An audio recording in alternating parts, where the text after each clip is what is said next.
Hi everyone, greetings from my side. Today I'm gonna narrate a very beautiful book named The World as I See It by Mr. Albert Einstein. Well, this book has been specifically requested by a very ardent fan follower of mine, and he also is very dear to me because he has always been supporting me in all of my ventures, not only the audiobooks narration but also my singing channel. And I'm really thankful to him for this, and so this is specially dedicated to him. So now let's get to it. The World as I See It by Albert Einstein.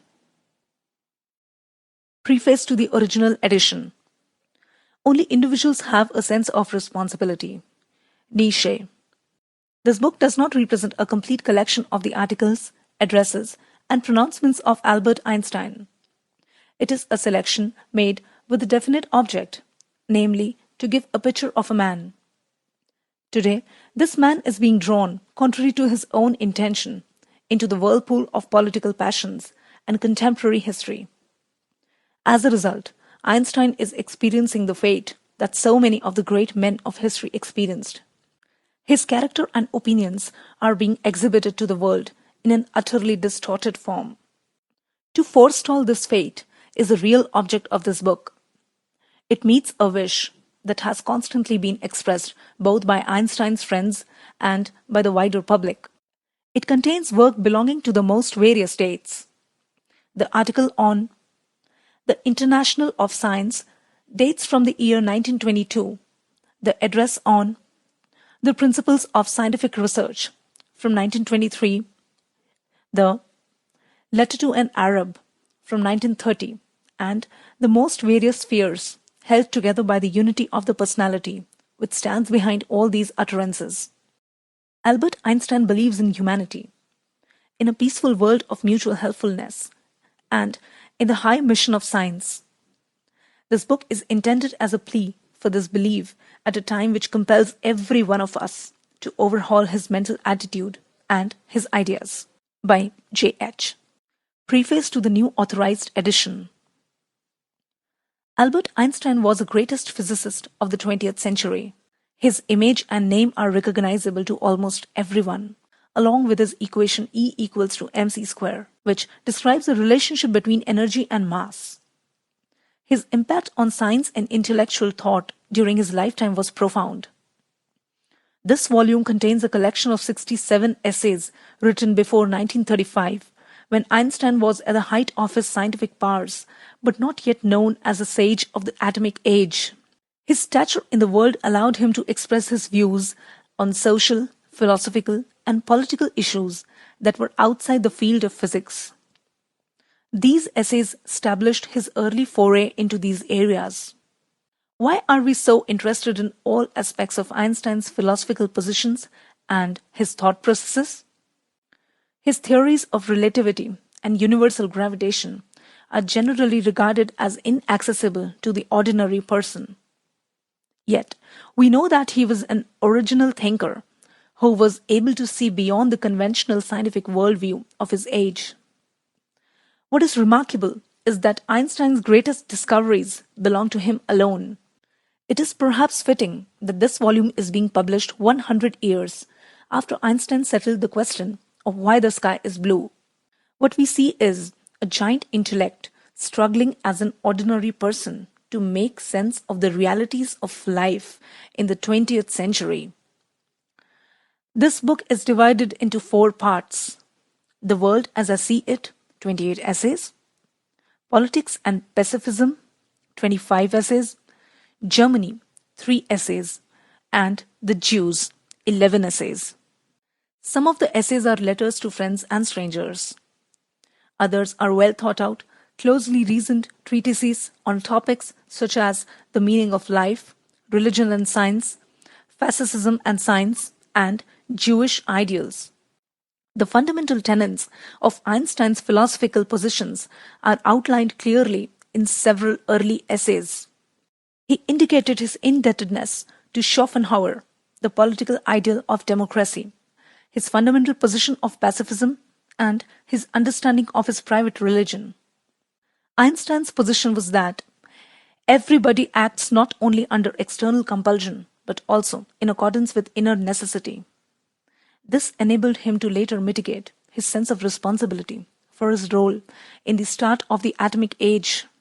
We see in the second essay, The World as I See It, a succinct outline of Einstein's personal, religious, and scientific philosophy. It was his sense of wonder of the mysteries of experience which drove him toward his profound scientific achievements. Much of the present volume represented a response to the world around him. A brief synopsis of the political events in Einstein's life until 1935 should help set the stage. Since Einstein had Swiss citizenship, his absolute pacifism would have been a natural ethical position. In 1914, he signed a petition against Germany's acts of aggression leading up to the First World War. Soon after 1918, he accepted German citizenship in order to support the German Democratic Party and became an unofficial spokesman for the Weimar Republic. He felt such a strong association with Germany that in 1921 he refused to attend the Solvay Congress in Belgium because other German scientists were excluded. He was very encouraged by the formation of the fledgling League of Nations in 1922, but was very troubled by the League's inability to respond to France's occupation of the Ruhr. In 1922, he joined the Committee on Intellectual Cooperation, which was part of the League of Nations. It was within this context that he developed a correspondence with Sigmund Freud, to Sigmund Freud. In the period from 1922 through 1932, he broke with the League of Nations 3 times, the last being final. This was a testament to the conflict that he felt between his idealism and the reality of the political arena in which such an organization must work. An example appeared in his essay, A Farewell. After the First World War, Einstein was a willing associate of Zionism. In March 1921, Einstein made the first of many visits to America. His main purpose was to raise funds for the establishment of the planned Hebrew University of Jerusalem, as he outlines in Addresses on the Reconstruction in Palestine, which was written at different times and delivered in different places. It was on this first visit that he received the massive public adulation that marked the transformation of a great scientist into a controversial and historic 20th century icon and public figure.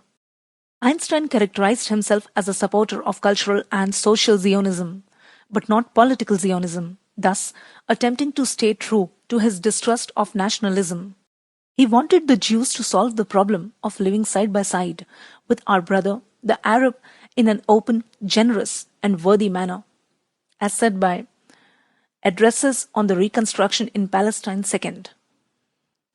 This position of a pluralistic state was at direct odds to the Zionist political ideal.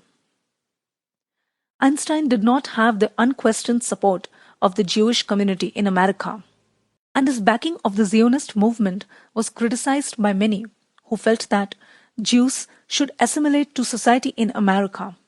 In 1933, the world was just coming out of the Great Depression. The political stability of Europe was in question. In America, prohibition, which Einstein felt lowered the prestige of the government, according to some notes on my American impressions, was about to be repealed, and change was in the air. Anti-Semitism was developing in Germany. Fascism was on the rise in Italy. Einstein responded to these developments and weighed in without equivocation.